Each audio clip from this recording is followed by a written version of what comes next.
Chers étudiants, je crois qu'il y a beaucoup d'étudiants, non?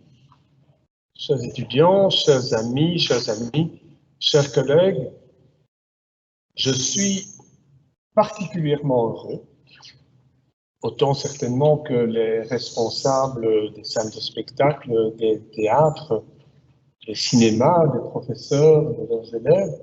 Je suis particulièrement heureux de vous accueillir ici au nom de l'équipe qui a mis ce colloque sur pied et au nom de tous les intervenants qui nous feront le plaisir de prendre la parole aujourd'hui.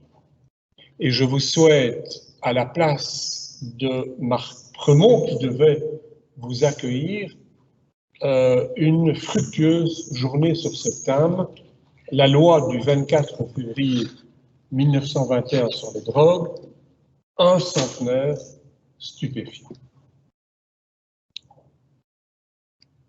Vous savez qu'afin de tenir compte des sensibilités de chacun, ce colloque se tient selon une formule mixte, présentielle, distancielle. Je pense qu'il y a 450 inscrits aujourd'hui et beaucoup de gens qui nous rejoignent virtuellement.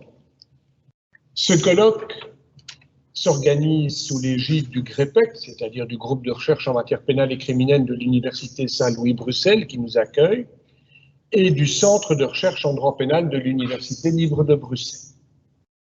Mais au-delà de ces deux institutions, il faut rendre à la femme de César, je me suis laissé dire que César avait eu en réalité 4 épouses, à la femme de César, ce qui lui appartient, la professeure Christine Guillain et le GREPEC de l'Université Saint-Louis-Bruxelles constituent la cheville ouvrière de cette journée, qui de plus n'aurait pas pu avoir lieu sans l'investissement de Madame Loredana Guerrero, responsable, Madame Loredana Guerrero, de la communication au sein du GREPEC.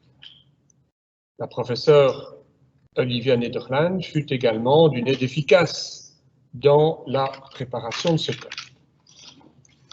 Vous savez aussi, où je vous l'apprends, que la revue de droit pénal et de criminologie consacrera bientôt un numéro spécial à notre colloque.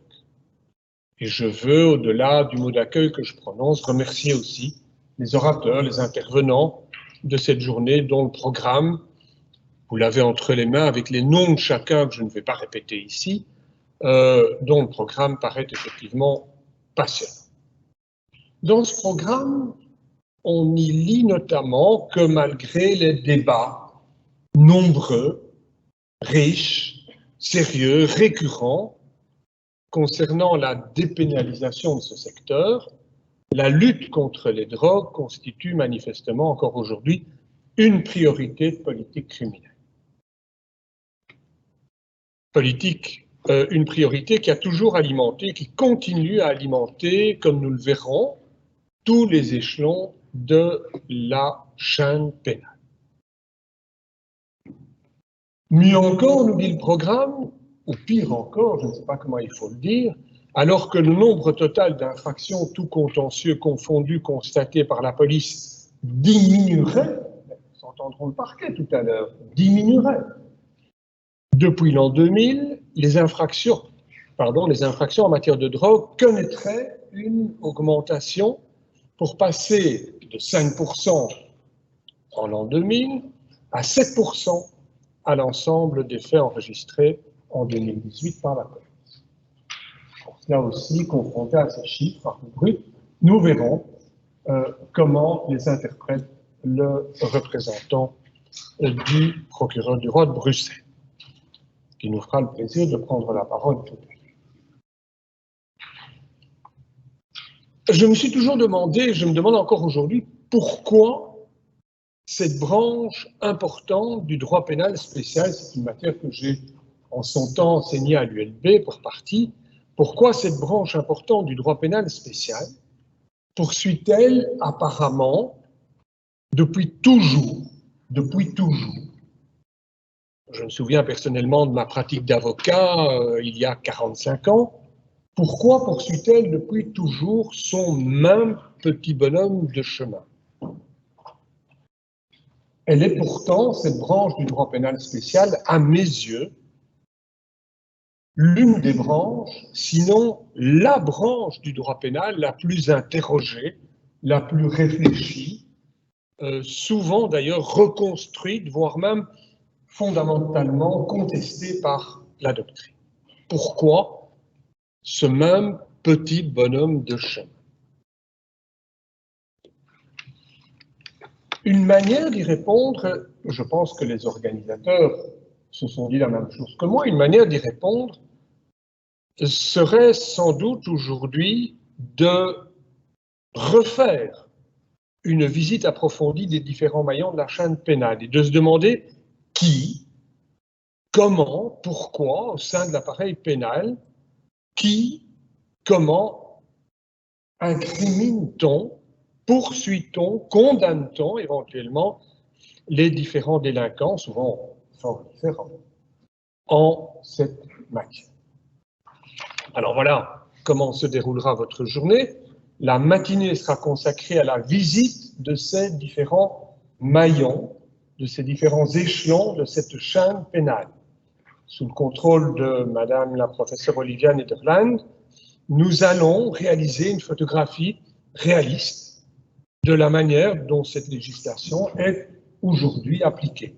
Et nous entendrons un représentant des forces de police, un juge d'instruction, le procureur du roi de Bruxelles, des juges du fond, des responsables des ASBL Transit et ICAR, ou ICAR, je ne sais pas comment on le dit, une avocate, un juge au tribunal de l'application des peines, une directrice de prison, un directeur de maison de justice.